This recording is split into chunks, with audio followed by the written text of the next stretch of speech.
That is the sound, not of a can of Baja Blast opening, because unfortunately we're running dry on Baja Blast in my town. I think Pepsi is taking it off store shelves because it's the end of the summer.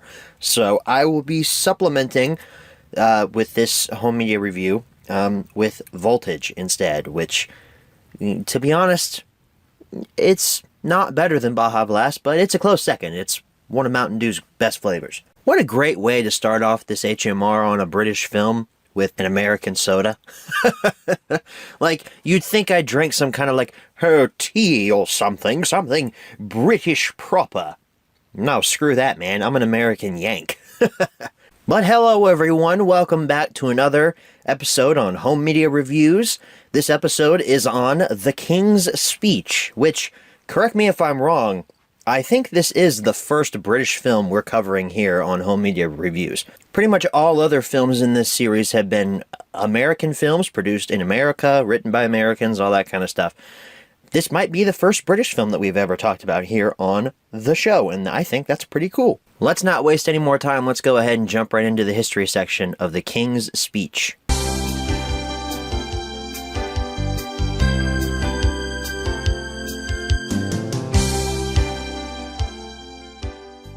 So, I'm kind of surprised that I even have to pull up my history document for this film's history because it's extremely small.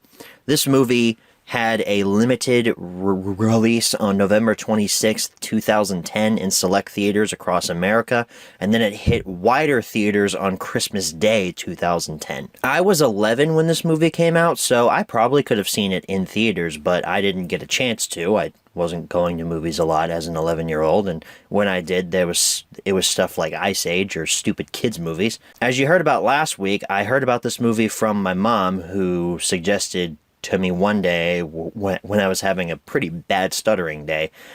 She suggested, had I ever seen the movie The King's Speech? I said, no, Mom, I've never heard of that. She said, you should probably check it out or at least read what it's about. I think it could really help you. So it's all thanks to my mom that I have discovered this movie and have a newfound appreciation for it. Thank you, Mom. Love you. Because I'm sure all of you know I have a pretty bad stutter. Not as bad as it was back in the day. If you've been watching me since 2012, you know how far I've come. I've learned how to cut around certain stutters, like I still can't say certain words that start with B or D too fast. And sometimes I get hung up on words if I'm quoting somebody who's talking really fast. I can't really talk too fast, at least, especially not in front of an audience. However, it has been getting better in recent years. I've come up with certain techniques, like that are discussed in this movie, to help bring that stutter down and get it under control. So not only do I love The King's Speech because of the fact that it's just a great movie, but it also helped me control my stutter in my own personal life. So that's something to be thankful for. In 2011, specifically April 19th, 2011, The King's Speech hit DVD and Blu-ray.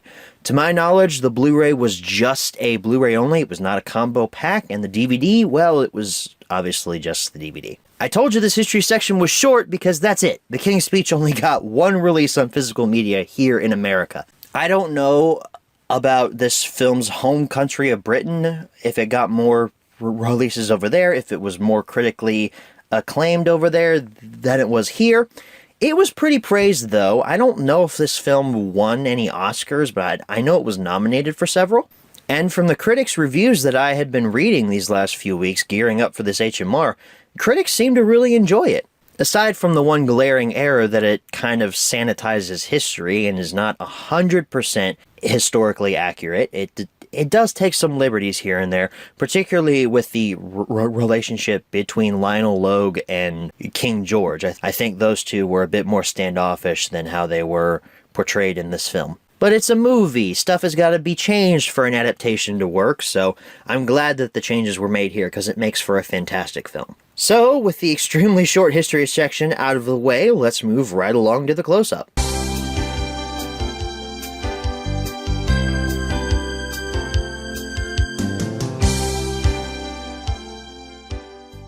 Alrighty, everyone. Here's your close-up look at The King's Speech on Blu-ray. We only have one copy to look at here. And it is, of course, the standard Blu-ray, as you can see on your screen right now. On the top, we have the Blu-ray disc logo, Colin Firth, Geoffrey Rush, Helena Bonham Carter, The King's Speech, a masterpiece, the best picture of the year. That's from New York Observer? Rex Reed? What's that say? Observer. I don't know why that was so hard to read through the camera. But on the front, we have our three main actors, Geoffrey Rush, Colin Firth, Helena Bonham Carter, in case you didn't know. Based on a true story, and the tagline, Find Your Voice. Very simple cover, but I do like it a lot. The side, the Weinstein Company. That name is not exactly the greatest name in film nowadays, but back then it was. The King's Speech, Blu-ray disc logo, and Anchor Bay down there at the bottom along with a product number. The back features your barcode, a shot of Geoffrey Rush and Colin Firth, Irresistibly Entertaining from Newsweek, blurb about the film, some screenshots from the film, special features. You get a lot of special features on this actually.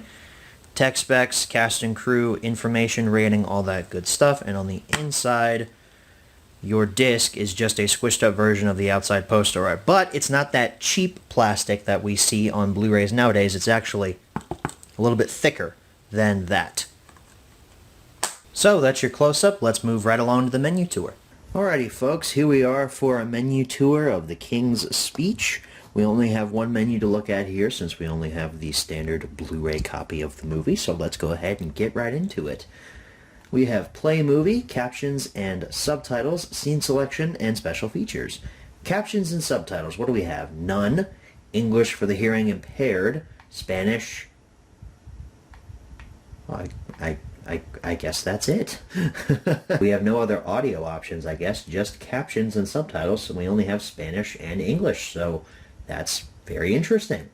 Scene selection, no titles for each of our scenes, just numbers here, but let's see how many we have. 22 in total, and if you don't count 22 since it's just the credits, just 21 then of actual film. And for special features, we have a commentary with director Tom Hooper, The King's Speech, an inspirational story of an unlikely friendship, Q&A with the director and the cast, speeches from the real King George VI, that's pretty cool, the real Lionel Logue, which is the character that Geoffrey Rush plays, and the Stuttering Foundation, which is a public service announcement.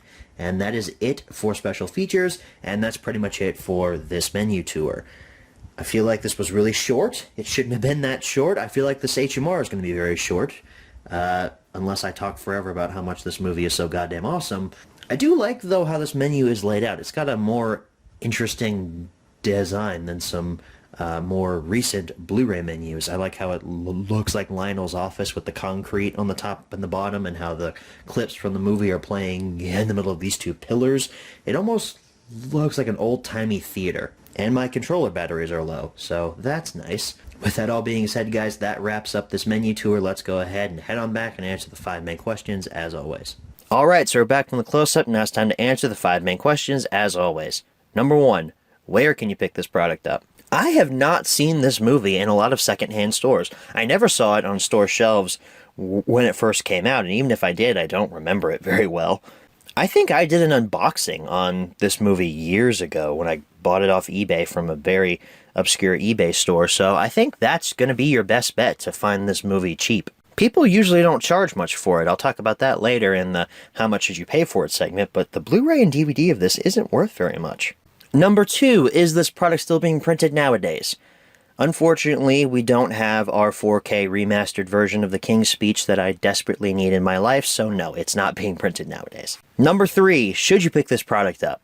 The King's Speech is a great story about brotherly love and how two people that are very standoffish when they first meet each other come together as these two people that just utterly trust each other with literally anything by the end of the movie. It's almost magical how it works that way. King George is played by Colin Firth. He, of course, has a very bad stammer, as he refers to it in the film. And the director, Tom Hooper, does a great job at setting up how nervous the character of King George is. Well, at that point, I think he's the Duke of York, as they say in the film, when he gives his first address to an audience, or one of his first addresses to an audience.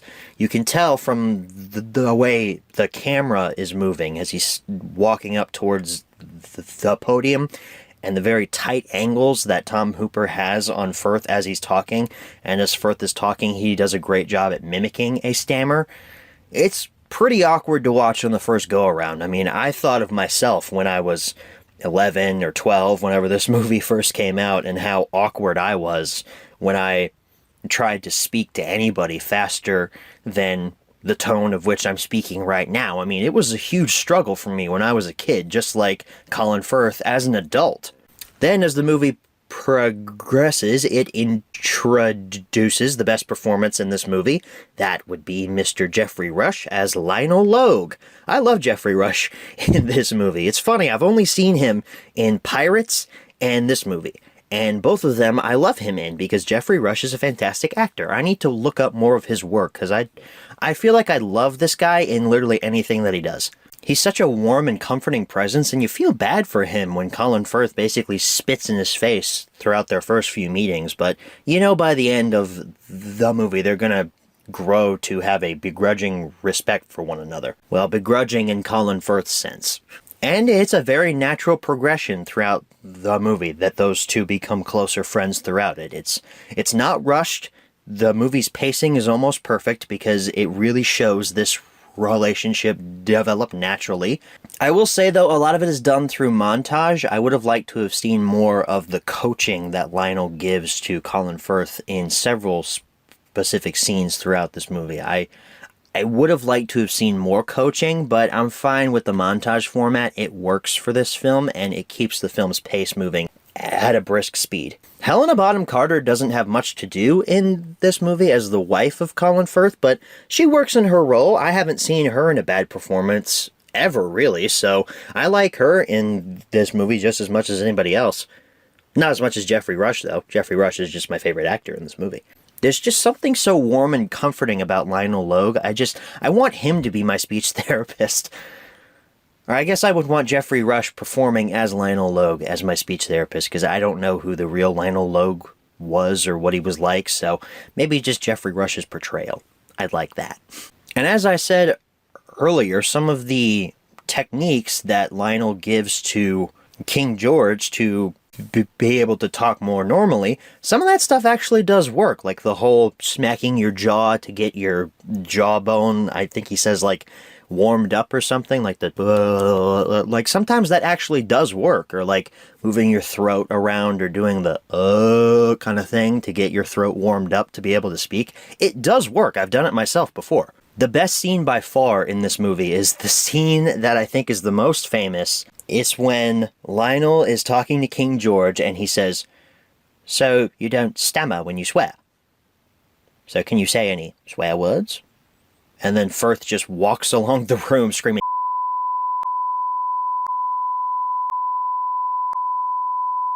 I probably had to bleep all that out because I don't want YouTube to demonetize this video, but yeah, he says a whole bunch of swear words and he doesn't stammer once, and coming from my background, that is 100% accurate. You don't stammer, or at least I don't stutter, when I swear. As a matter of fact, if I use swear words in a sentence, it's more easy for me to get the sentence out. It doesn't make any sense when I say it, but trust me, it works. If I had to say I had any qualms with this movie, I think the subplot with Guy Pearce's character, who I think is King George's brother or something, with his affair, that didn't make a whole lot of sense. I don't think that actually happened. I think that was added in for added dramatic effect, but I don't know. I mean, it kind of works. It wasn't a huge detractor from the overall film, so I'm not going to ding it too hard for that. I still think this movie is really, really good.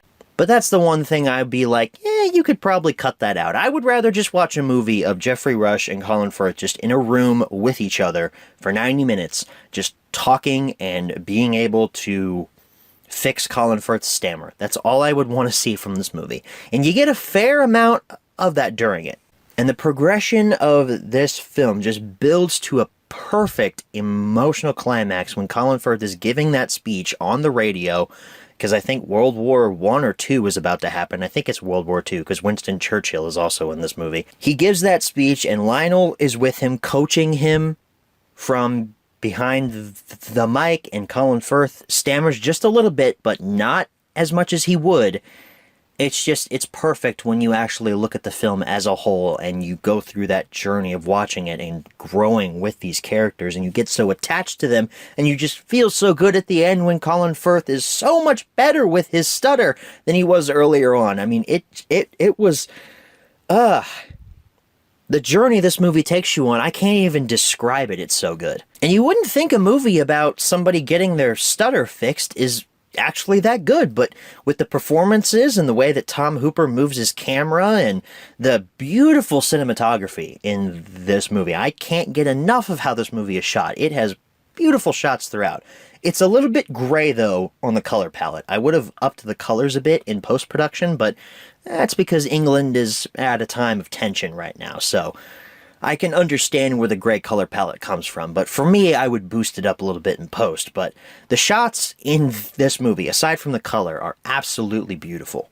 I mean, he makes, the cinematographer of this movie makes Lionel's old rugged office that has concrete walls look beautiful. I don't know how he does it, but he does. So The King's Speech is not a perfect movie, but it's one of my personal favorite films, and it holds a very special place in my heart because of how it helped me out of a very tough time when I was in a stammer kind of downfall, I guess you could say. It was partially due to this movie and partially due to my faith in the Lord that I was able to finally pull out of that and be the well-spoken man that I am today. So yes, I highly recommend that you see The King's Speech, especially if you have any kind of a stutter or stammer like me or Colin Firth's character. Definitely give this movie a watch. It will let you know that you are not alone. Number 4, where should you pick this product up?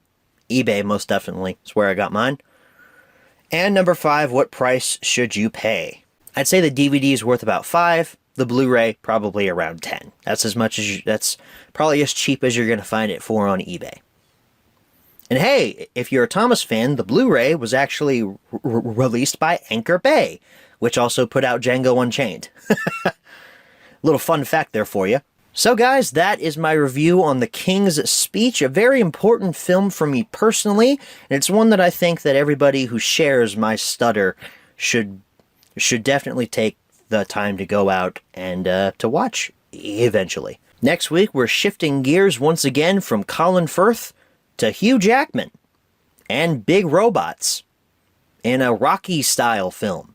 We're talking about Real Steel next week. This is a film that I feel is criminally underrated. Nobody talks about this movie because it wasn't a hit for Disney back when it came out in the early 2010s, and it was almost critically panned. Not a lot of people liked it, and not a lot of people saw it, but trust me, it's criminally underrated. It is very good. It's a very good film. And it stars Hugh Jackman, so he doesn't do a lot of bad things.